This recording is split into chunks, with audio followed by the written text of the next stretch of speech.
नमस्कार दोस्तों, welcome to SR Gurukul point.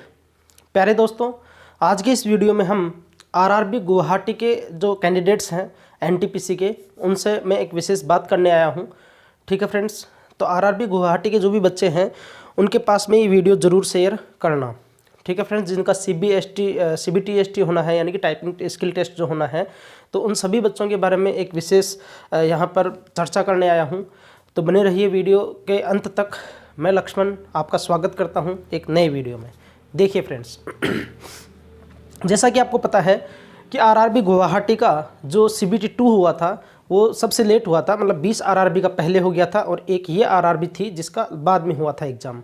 ठीक है, तो इसका जो है वो टाइपिंग टेस्ट जो है अब होना है। तो इसलिए कुछ कैंडिडेट्स हैं जिन्होंने ये मुझे कमेंट करके पूछा है कि सर इतने मार्क्स मेरे बन रहे हैं तो क्या मेरे को टाइपिंग टेस्ट देने जाना चाहिए या नहीं देने जाना चाहिए, क्या मेरा फाइनल सिलेक्शन हो पाएगा कि नहीं हो पाएगा। ठीक है फ्रेंड्स, तो उसी बारे में हम आपसे आज डिस्कस करने वाले हैं। देखिए फ्रेंड्स, समझिए, पहली बात तो ये है कि लेवल 5 की जो वैकेंसी है ये सिर्फ टाइपिंग की वैकेंसी है फ्रेंड्स।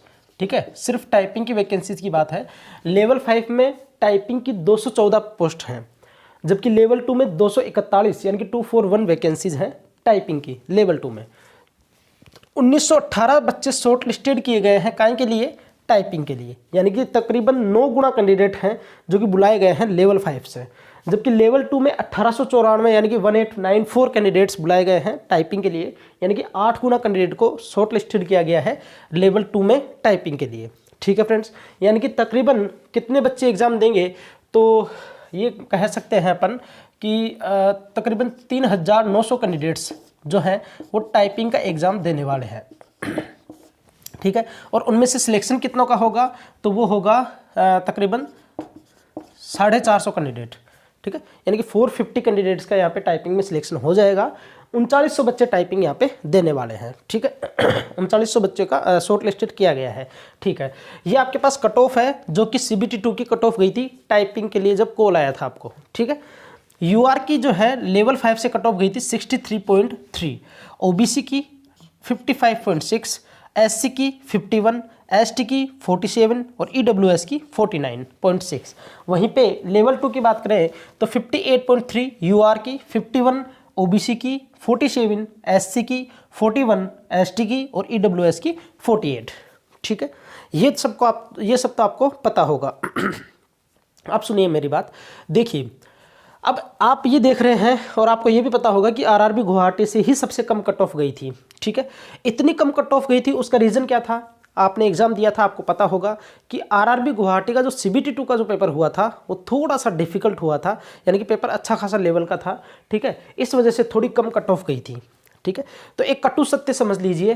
पहली बात तो इसकी जो कट ऑफ है, देखो मैं आपको डिमोटिवेट नहीं करूँगा, कट ऑफ जो है, जो फाइनल कट ऑफ जो है यहाँ पे अच्छी खासी बढ़ने वाली है। अच्छी खासी इन द सेंस ऐसा नहीं कि 20-25 नंबर बढ़ जाएंगे, ज़्यादा से ज़्यादा वही 6-7 नंबर का वही रहेगा, 6-7 या 10 नंबर तक भी बढ़ सकती है फाइनल कट ऑफ। ठीक है, यहाँ पर 10 नंबर तक भी बढ़ सकती है और यहाँ पर भी 10 नंबर तक बढ़ सकती है। ठीक है, यूआर की बात कर रहा हूँ मैं, लेकिन इसका मतलब ये नहीं है कि आप टाइपिंग देने जाओ ही नहीं। समझिए, टाइपिंग ज़रूर देनी है आपको। उसका मैं एक रीज़न बता देता हूँ आपको। देखिए, अभी जो और 20 आरआरबी का जो टाइपिंग टेस्ट हुआ था, उसका जो टाइपिंग का जो पैराग्राफ जो आया था वो बिल्कुल ही ईजी आया था। ठीक है, इतना ईजी आया था कि आराम से कई बच्चे 2200, 2300, 2500 की स्ट्रोक मार के आ रहे थे।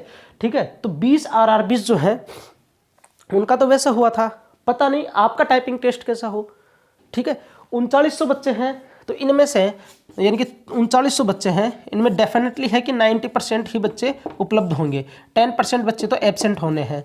ठीक है, यानी कि 3900 बच्चे में से 300 बच्चे मैं निकाल दूं, मतलब कितने बच्चे बच गए, 3600 बच्चे। अब 3600 बच्चों में से ये 100% है कि 40% तो फेल होंगे ही होंगे, कम से कम 40% बच्चे तो फेल होंगे ही होंगे, कम से कम कहा है मैंने, बाकी 60% तक भी फेल होते हैं टाइपिंग में। तो अगर 40% भी कह देता हूँ मैं या फिर 50% कह देता हूँ, तो यानी कि यहाँ पर खींचकर इन 3900 बच्चों में से खींच के जो बच्चे पास होंगे टाइपिंग में, चाहे वो कैसा ही आए, देखो ईजी अगर आता है ना, ईजी आता है तब तो 40% बच्चे फेल होंगे, ये आप लिख के ले लीजिए। ठीक है, तो अगर ईजी आता है तब तो 2000 बच्चे पास होंगे।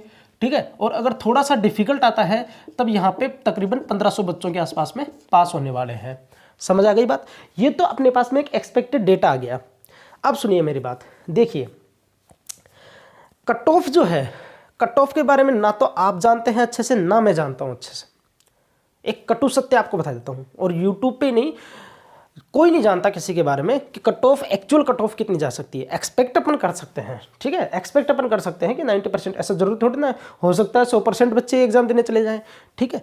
तो एक्सपेक्टेड कट ऑफ अपन बना सकते हैं। फाइनल जो क्या कहते हैं उसको, रिजल्ट जो है वो रेलवे ही बनाता है। तो इस बात को अच्छे से समझिए। देखिए आपको टाइपिंग देना है, टाइपिंग में आप पास हो गए, जैसे मान लो आपके नंबर यही हैं, 63.3 मार्क्स हैं आपके CBT 2 में, आपके नंबर यही हैं, आपके इतने ही मार्क्स हैं, आप टाइपिंग दे रहे हैं, आपने टाइपिंग पास कर ली। आप उस एग्ज़ाम हॉल का जो माहौल है उसको तो आपने फेस किया है ना, आप टाइपिंग देना तो सीख गए, आप टाइपिंग में पास तो हुए। ये बड़ी बात है कि नहीं है, ठीक है। भले ही आपका फाइनल सिलेक्शन ना हो, लेकिन टाइपिंग आपको देनी चाहिए, यही मेरी आपको सलाह है। क्योंकि देखो कट ऑफ का कोई अंदाज़ा नहीं है, कोई पता नहीं है, कुछ भी हो सकता है। वैसे खैर रेयर चांस है कि यहाँ पर ही सिलेक्शन हो जाए फाइनल, वो रेयर चांस है, लेकिन कुछ कह नहीं सकते, ठीक है। वैसे तो नामुमकिन सा कि है कि इस कट ऑफ पे आपके वो होंगे, फाइनल सिलेक्शन होगा। मैं आपको एक्सपेक्ट अगर बता देता हूँ कि, ठीक है, एक्सपेक्ट तो मैंने आपको वैसे बता दिया था, आरआरबी गुवाहाटी का मैंने अच्छे से आपको बता दिया था, ठीक है। तो आप यहाँ पे 2-2 4-4 नंबर तो कम से कम आपका मार्जिन रहना ही चाहिए फाइनल सिलेक्शन के लिए। लेकिन अगर फिर भी यहाँ पे अगर आपके 1 नंबर भी ज़्यादा है, आप इस चीज़ को समझिए कि अगर 1 नंबर भी ज़्यादा है तो भी आप टाइपिंग देने जाइए, ठीक है। कोई पता नहीं है, क्योंकि ज़्यादा नंबर वाले जो बच्चे हैं वो क्या पता फेल कर जाएं, ठीक है। तो कुछ पता नहीं है, आप इस चीज़ को श्योरिटी मत रखिए कि टाइपिंग देने पता नहीं मेरा फाइनल सिलेक्शन होगा ही नहीं। वो आपके हाथ में नहीं है। आपके हाथ में यहाँ था कि आपको यहाँ पे जो मार्क्स हैं वो बढ़ाने थे, आपने नहीं बढ़ाए, कोई बात नहीं। अब आपको टाइपिंग का जो काम है ना, वो आपको सही तरीके से करना है। टाइपिंग में आपको पास होना है, बाकी जो भी होना है वो रेलवे करेगा, ठीक है। टाइपिंग आपको देकर आनी है, अच्छे से टाइपिंग दीजिएगा। टाइपिंग का जो सिस्टम है, और टाइपिंग वाले बच्चों के लिए भी मैं बता देता हूँ टाइपिंग आपको कैसे देनी है। देखिए, या फिर वो एक आपके लिए अलग सेपरेट वीडियो ले आएंगे कि टाइपिंग आपको किस तरीके से देनी है, टाइपिंग का माहौल किस तरीके से रहेगा। उन सभी चीज़ों को मैं आपको अब नेक्स्ट वीडियो में बात कर लूँगा, ठीक है। तो सबसे पहली बात तो आप यही समझिए कि टाइपिंग अगर नहीं देने का आपका मूड है तो इस चीज़ को समझिए, आपको टाइपिंग देने जाना ही चाहिए, ठीक है फ्रेंड्स। इस चीज़ को समझिएगा, ठीक है। अगर चैनल पर नए हो तो चैनल को सब्सक्राइब कीजिए, वीडियो को लाइक कीजिए, और अगर कोई कमेंट हो तो आप कमेंट सेक्शन में कमेंट कर सकते हैं। खुश रहिए, स्वस्थ रहिए, पढ़ते रहिए, यूं ही मुस्कुराते रहिए। मिलते हैं नेक्स्ट वीडियो में, तब तक के लिए जय हिंद।